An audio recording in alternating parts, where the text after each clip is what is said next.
everyone. Oh, sorry, go ahead. No, by all means. Are you done? Yes, I'm quite done. Okay, trying again. Hello, everyone, and welcome to Writers Drinking Coffee. This is a podcast where writers sit around, drink tasty beverages, and talk about writing, publishing, and the whole creative process. There will be rants and raves, opinions that have no possibility of agreeing but are lovingly delivered. We do not censor ourselves, so consider us PG-13. Today's GM gallery include Chaz Brenchley, David Welsh, and me, Jeannie Warner. This is episode 172. Make the adventure you want to play in, GM Talk. Today is all about how to write good and fun adventures with our special guest, Norman Lutes. Welcome. Hello, thank you very much. Good to be here. Delighted to have you. Norman is a friend that lives in Southern California near Dave, and the two of them, as near as I can tell, go crazy and are writing games and having adventures, and we thought we would bring some of this out loud to you. Well, we started crazy, but going crazy sounds good, so, I am a big believer, and you listeners may remember from many previous episodes that we believe strongly that being a game master, running a good game, writing a good game is good writer training.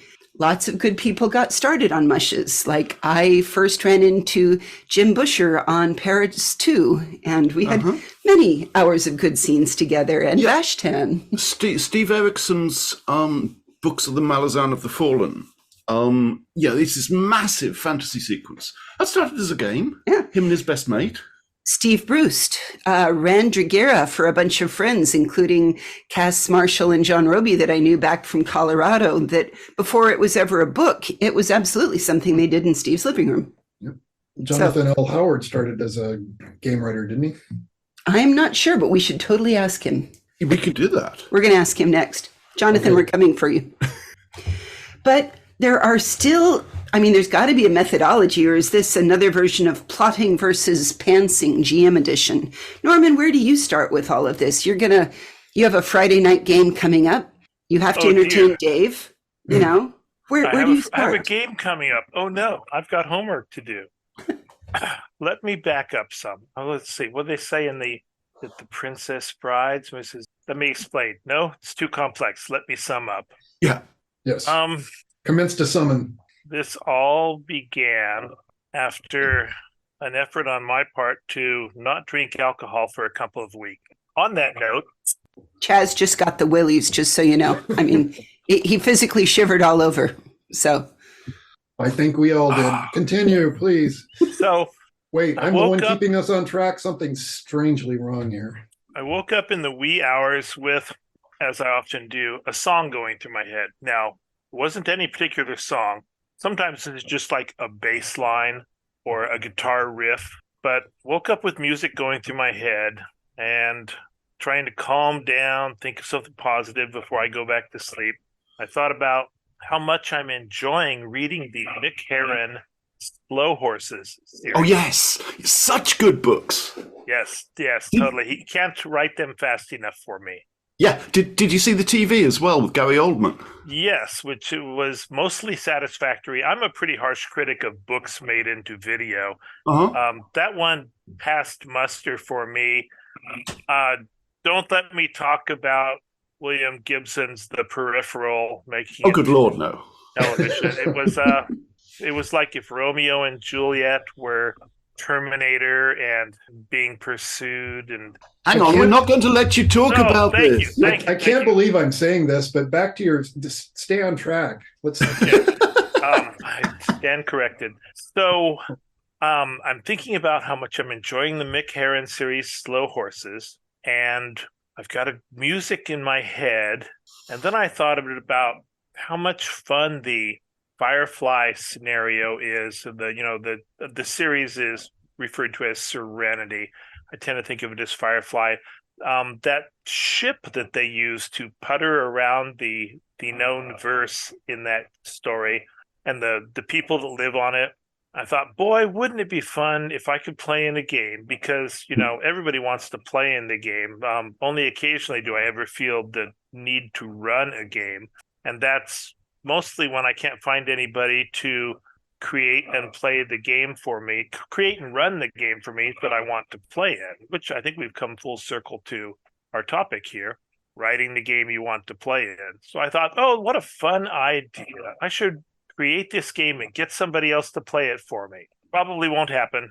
Also, disclaimer, the amount of fun I have a game is usually not dependent on the nature of the game itself. It's based on the people I'm playing it with. Oh, always. I think that I could role play happily, going to the grocery store, buying most of the stuff on my grocery list, getting home and realizing I forgot something important, and have a good time if the right people were involved in the game. I'm not sure if Kroger's willing to license the Safeway role-playing game, but there's potential. There's certainly enough grocery stores have been the setting for any number of short stories, episodes, movies. Horror stories mostly. Yeah, horror stories. I mean, what you knew with frozen turkeys is alone a horror. Yeah, and never mind. My mind wandered right there. Anyway, staying is this on some track. sort? Are we in an alternate universe where I am the one? Never mind. Go ahead, please continue. So, well, actually, this comes down to how this story concept became a game. I went to the Meetup forum and just posted a single page on there saying, "Here's a story. There's a rock and roll band that tours the known moons in a Firefly ship, and they're all a bunch of losers who have, by one method or another, drifted into being intelligence assets for the MIB, stolen from," we're back to talking about filing off serial numbers here, stolen from Men in Black, Yes. and repurposed initially for Multiverse Investigation Bureau. But in this story, it's Moon Age Investigation Bureau. I think you'll find actually that we can talk about clearly and haven't, saying if you're just trying to write a story for your mates, you can absolutely rip off anybody's personal stuff and file the serial numbers off. You can play the Godfather role-playing game. You can play things that you just can't publish it and try to profit from it. Right. And I never had any concept of publishing or profiting. Heck, I never had any concept of this actually going beyond my putting that one post on the Meetup and saying, wouldn't this be fun? I figured that was the end of it. There are whole Kickstarters, Norman, that have come from this. I personally invested in Raccoon Sky Pirates just because I wanted to play a crazed raccoon flying the dumpster fire across the town to raid a house. And that combination of, is it a role-playing game or is it just Fiasco rebranded with raccoons? You be the judge. Funny you should mention that. I'm looking at Dave's box set of Fiasco sitting on my end table here. He handed it to me one night and said, take a look at this. Tell me if you think it'd be fun playing. It hasn't gotten any further than my end table, but something will probably happen eventually. Yep. So I posted this idea on the Meetup, and about a week later, I got this email from Dave who said, this sounds like fun. Is there a seat at the table? To which I responded, there's no table currently. So, I mean, a seat is difficult, and there's not really even a story yet. I just have this concept. So it's sort of, you start with a scenario and say, I have a pretty good idea of scenario and setting then, and... Well, that would be generously describing it. But you did feel that you needed a story before you could start developing it. I realized that if anything was going to happen, I was going to have some kind of a hook to hang the story on. Sure.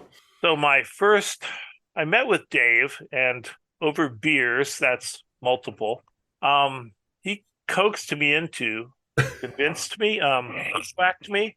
I told him I didn't want to do all the work of running a game, and I was not a numbers person in the least bit. Said if I was to get involved at all, I like to tell stories and do things that make it possible for other people to share their stories, but managing, to hit tables and armor class and all that stuff was not anything I had any interest in. And I said, damn it, if he didn't say, I'll be your numbers guy and do all that work if you'll provide the story. Well, that's perfect, because I think being a GM is a combination of doing critical path discovery of project management plus a very fireside storytelling tradition, really. So you have Dave, Six Sigma project management boy, and somebody who wants to have a wineskin and pass around the fire and wave his arms. It's perfect. Well, and it so far has worked out. And it turns out that even the minimal work that I've put into making the rules, I selected a framework off of Drive-Through RPG. We decided, it was something that Norman had used before anyway. The Fate system seemed the closest of the systems that I know of or looked at. So you decide on a system. Good step. And I said, I can modify this to this story. This is fine. And I, did a little stuff. And it turns out that I didn't even probably need to do that, because we get to start playing this game, and Norman just kind of ignores the rules anyway. So. That's beautiful. That's beautiful. So what is the critical path in all this that you discovered, Norman? What did you need to know or do to succeed at getting an adventure together? Well, I had the initial concept of, and here we are again, pirating. I haven't bothered to, if I do anything with the ideas, I buff them up with a little sandpaper and then spray one coat of paint on them. Whereas Dave advocates, sanding them down to the metal and then acid etching them so you can't identify the original idea, and then putting multiple coats on top of it. And is Dave in prison yet? No, Dave is not. So no, not. Dave is wise. Listen to Dave. Well, Norman's methodology works great, as long as you're not actually, as you pointed out earlier, trying to make money off of anything, which we're a long way from trying to make money off of this in any sense. So. And by the way, as far as acid etching and all that stuff, I don't necessarily think you have to acid etch everything. I think you have to file hard enough that casual inspection does not reveal the serial numbers. I think if anybody digs hard enough, they're going to find something. So, well, 3 degrees of separation is standard for heraldry, and I presume you can always say no. I just got it off TV tropes, right? Yeah, I know, but 6 is standard for Kevin Bacon, so fair. Somewhere between 3 and 6 at any rate. So yeah.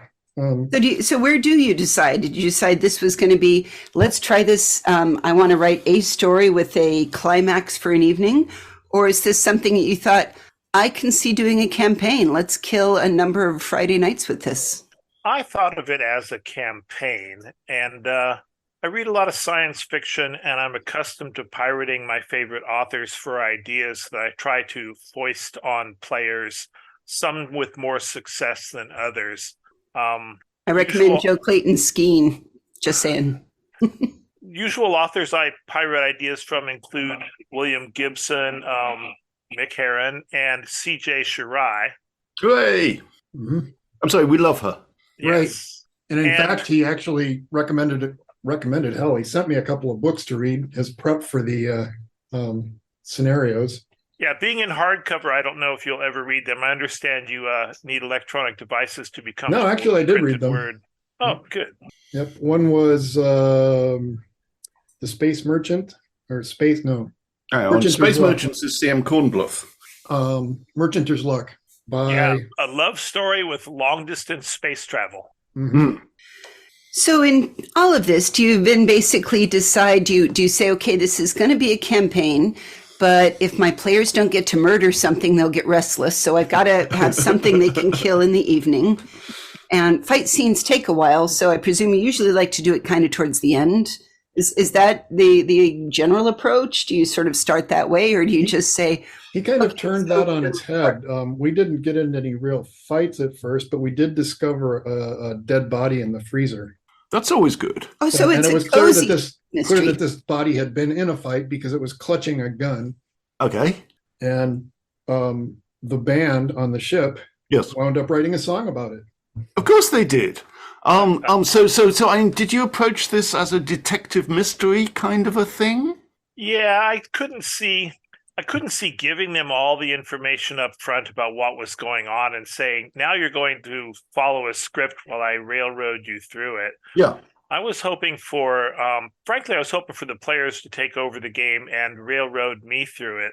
Sure. It has not worked out exactly like that, but don't tell me they're making you work for it, Norman. Relationships, they never turn out exactly like you anticipated to start. So you also then have to decide, okay, I want them to know things. How do I eke it out in a way that makes them think it was their idea to find out? Oh, it was so. Let me speak to my disappointments. I hoped that they I'm would sitting right here. interrogate me at great length and spend a lot of time drawing out all the clever clues I had planted. And there's an entire periodic internet download that you can access when the ship pulls into a new port. And I thought they'd make a point of combing through that and checking their emails and reading the news. And no, that's not really the case. The players, gosh, I should speak diplomatically since there's a chance they might listen to this someday. Yeah. Let's just say that they had a different idea of pacing and delivery. I think they were much more accustomed to being spoon-fed according to a script. But So- you go to war with the players you have, not the players you wish you had, or something to that effect. That's where you need the storyteller willing to stand there and wave his arms in the smoke, I think, because anybody who goes into, we say that, well, writing software is like writing a game, because the minute you think, and then the user/player will do X, you're already lying to yourself, right? Right. Just- No plan survives first contact with the enemy. Right. Right. Yes, exactly. You should spend 70% of your time programming the exceptions, 30% on the happy path. Well, exactly. A young man steps out of the lab. I kill him. Can I tell a sideways story? Tell a sideways story. My friend, Ian Rankin, the crime writer, signed a 3-book contract. I mean, he was well into bestsellerdom by this time. And his detective, whose name I will remember any moment, he's Scottish, right? And the Scottish Parliament had just been set up. Devolution was happening. So Ian proposed a 3-volume series of Scottish political murder mysteries, which would all feature one particular Scottish member of Parliament. And his publishers paid him huge bucks up front, and he started writing it, and in chapter 2, he killed this guy. Inspector Rebus? Inspector Rebus, thank you, yes. Right. Chapter 2, there's a whole rest of the book you got to do something. There's the rest of the trilogy he had to write without his main one problem at a time. Well, there's also sometimes the illusion of players that have of themselves. For instance, I am a thoughtful detective. I am the person I like figuring things out. And so you give them a subtle, careful mystery, which they club their way through with a Zweihander and just living. Yes. Okay, this knowledge is no longer in that dead guy's brain spilling out there. Right. He keeps a journal. Yeah. He keeps an improbably detailed journal. An improbably detailed journal. Yeah, Who would have written down something like that? Wow. I wish I had $10,000 for every time a player created this elaborate backstory with some distant enemies that, he hoped to gain revenge on. And I brought them into the scenario and made it clear that they were on the horizon. And he went, "Oh, I don't want to play that character anymore. I have a different idea now." Aww. And the whole campaign brutal. is, structured by it. And all the other players have devoted, we've traveled thousands of miles to prepare for this.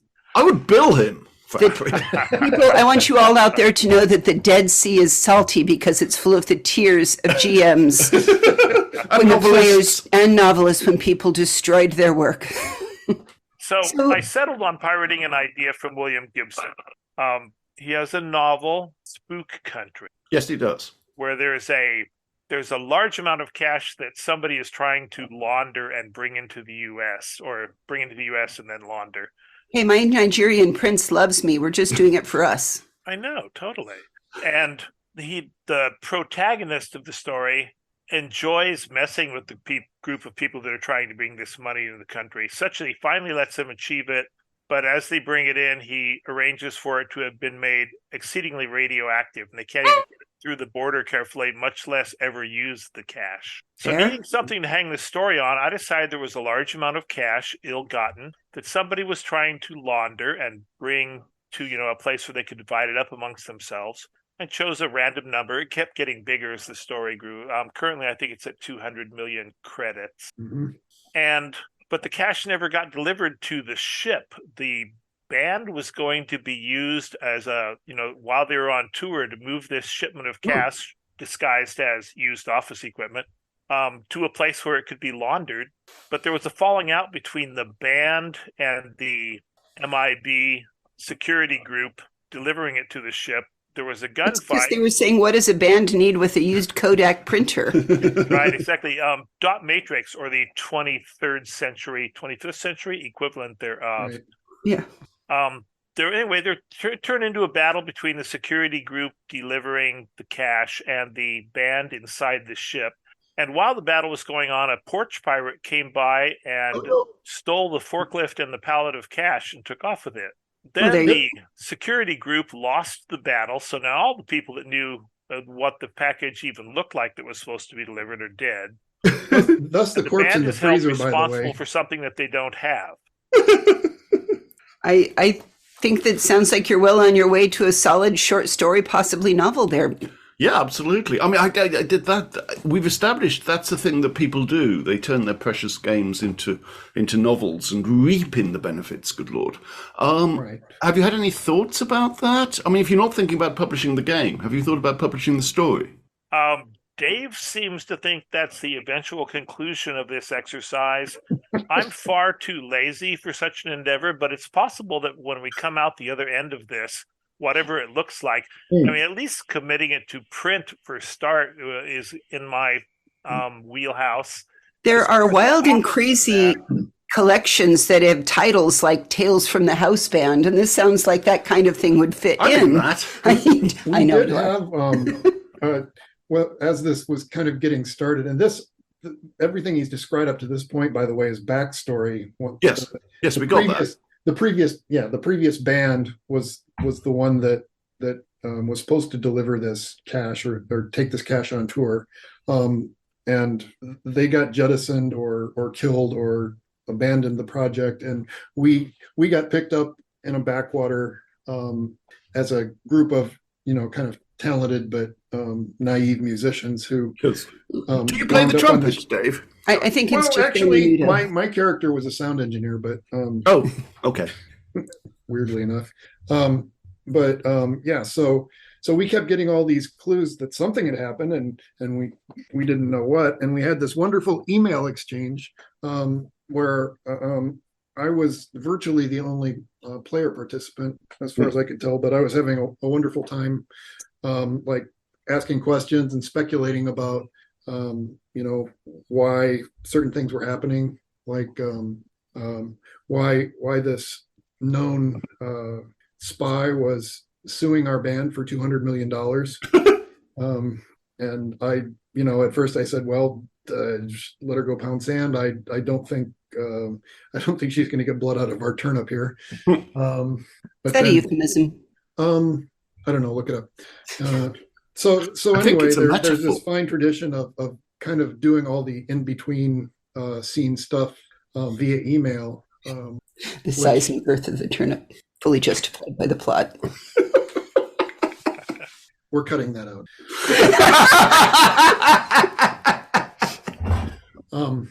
Anyway, so that's where a lot of the action took place was via email, and we finally caught up with the cache. And that was kind of the last scenario. We played 2 or 3 sessions just to get there, and then I think it was 4 games in what I thought would be covered in 1 to start with. Well, you did have a flashback. Epistolary stories are a standard thing, and the fact that it can now happen in email doesn't mean that it couldn't happen. I mean, story is story. Yeah. I do not regret any time involved with this project. Being That in my head while is the most important thing. Be it in my head while it's on the pillow, or emailing with Dave, or sitting in the brewing facility that has become our gaming zone. Right. I think, isn't that then one of the most important bits is if you're writing because you have to and you want to, and this is a story that clearly tickles you pink to be told, and that's what writing is all about, right? Yeah, I want to do a shout out here to my one creative writing teacher, Glenda K. Richter. That's with a CH in Richter.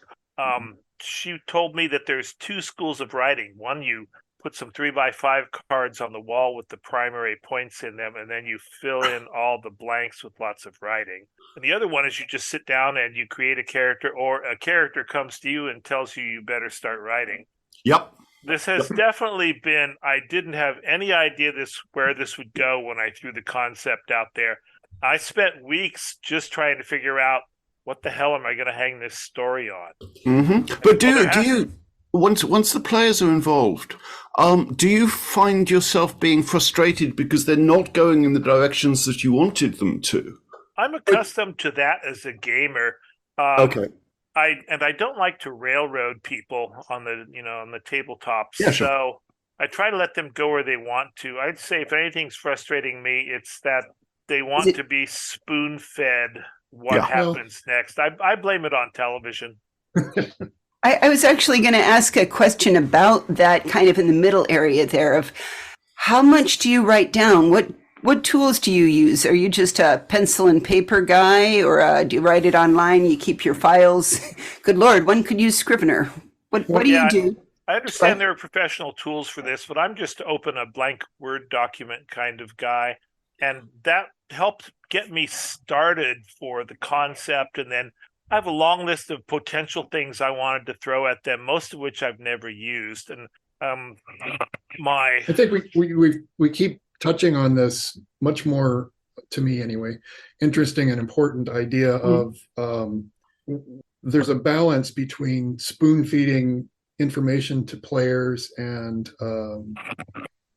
like letting them define the world for themselves. I mean, and it's kind of a spectrum, right? And it's exactly the same in fiction writing. I mean, there's nothing more annoying than if I said, as you know, Dave, there's so many times that I can tell you that this planet is clearly coming near us and we're worried. So we're just all going to party here for our last 2 years on Earth before it hits.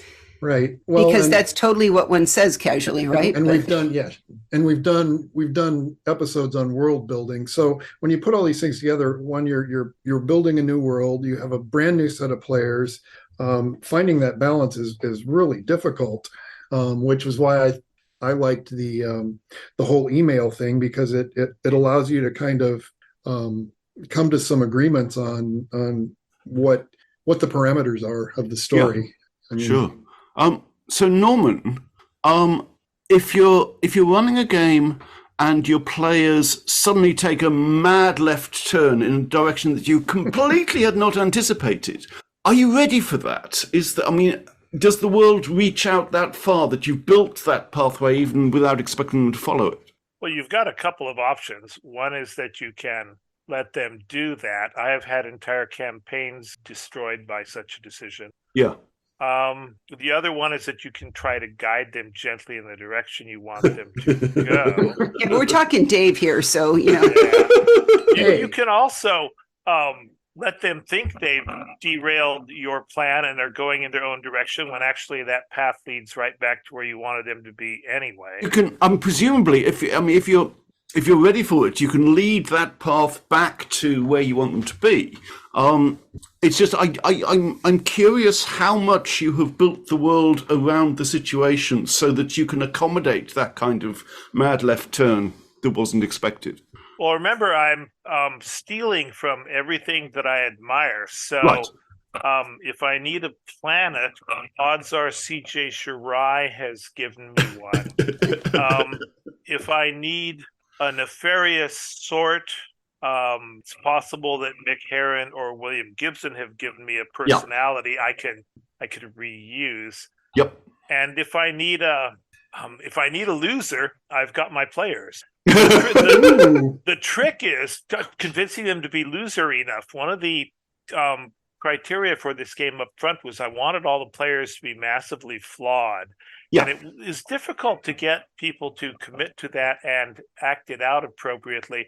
And we haven't done too bad. I have, one player who's has no flaws apparently.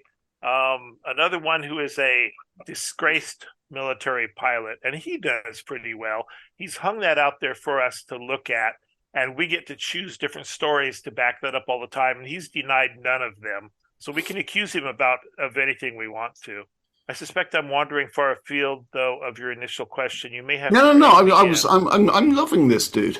All right, so What advice would you give a new somebody who's been, maybe they've played games, etc., they've read them, they've listened to gaming podcasts, they want to start? Where do you think they should start?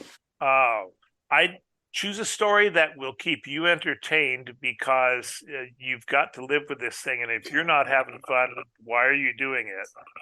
Having fun is huge. As your question though, are you talking to new GMs or new gamers in general? Because my advice would be play a lot before you start trying to GM. Oh hell yeah! I mean the rubric in writing is just read everything and then expect to write 1 million words before you're publishable. But yeah, no, the more you read, the better you get, and I'm sure the more you game, the more you learn about gaming. You remember good games, you remember bad games, you remember the, oh dear God, we never got to the point games. You remember, wow, a year in a chase scene. Yeah, can I tell you about Sleuth? Sure. Not Sleuth. Heist. Can I tell you about Heist? Yes. Heist was a game invented by my friend Ian, my best friend. And it was brilliant. You started by going around the edge of the board, collecting henchmen and money and stuff in order to break into the bank that was in the middle of the board. But there were policemen moving randomly around the board, and if they met you while you were still going around the board, you were in trouble. And once you'd accumulated everything you thought you needed, you could move into the center of the board, where there were two options. There was the bank to raid, which was how the game was finished, but there was also a casino. If you didn't think you had enough money, you could go into the casino and try and gamble for more. And the first time we played this, it was completely brilliant. I won in the sense that I got into the bank, I broke into the bank, I escaped to the airport, and I flew away with my ill-gotten gains, which was those were the criteria of victory. It was just unfortunate that I'd forgotten to actually take any money out of the bank. So I flew away with nothing at all. Meanwhile, another player had just gone into the casino and gambled. And Ian had got his odds wrong. Ian was not a professional gambler. He wasn't even an amateur gambler. And he'd got all the odds wrong. So this guy was just spooning in money hand over fist. And it was just beautiful. Is this game available anywhere, or is it just... Alas, no. So, could you recreate it from memory? We could do a Kickstarter. Possibly. So what are you working on? Are you going to keep on this one, or are you running multiple things at once here? Tell us what you're doing next. This is my sole focus for gaming. It's funny because I'm not well organized enough to have this thing plotted out far ahead. What happens is we finish a game off and I go home and go, well, I have 30 days until the next game. What the hell am I going to do? That's how I write books, dude. But the main question now is, do you have any concept of moving it into professional publication, or are you just going to carry on doing this for your own fun? I suspect that since I'm going to continue my association with Dave, I won't have any choice but to at least semi-professionally approach this project. Yes. He does love project management. Oh, baloney. Of course, we need to get somewhere to what we could consider a stopping point in the story, or a chapter ending or something like that. Well, let's take baby steps. We need to establish a stable group and get a corpus of gameplay under our belt, so we have something to work with. Yeah, stable group is a big challenge. I'd like the workplace where we left off at, where we finally got to where we have found the office supply palette. Mm-hmm. We've opened it up and we've realized it's got a couple $100 million in it. And everybody went, oh, crap, what do we do with this? Yes, there was nobody at the table who thought, well, no, there was one player. There was only one player at the table who thought, this is more of an opportunity than it is a problem. Everybody else, oh, shit. Yeah, he was like, I'm rich now. And another player was like, I am not comfortable being in the same room with this much cash. Yeah. I want you to know that I am, but this is closer good to advertisement to go out there, everybody. Find your local meetup groups, find people to game with, especially because a lot of people are feeling isolated in this time of COVID. Yeah. Meetups and Zoom can be a way of actually continuing gaming. So I charge you, faithful listeners, find somebody you can play with online if you need to, but do it. Hey, Jeannie. Yeah. You got any time to game lately? No.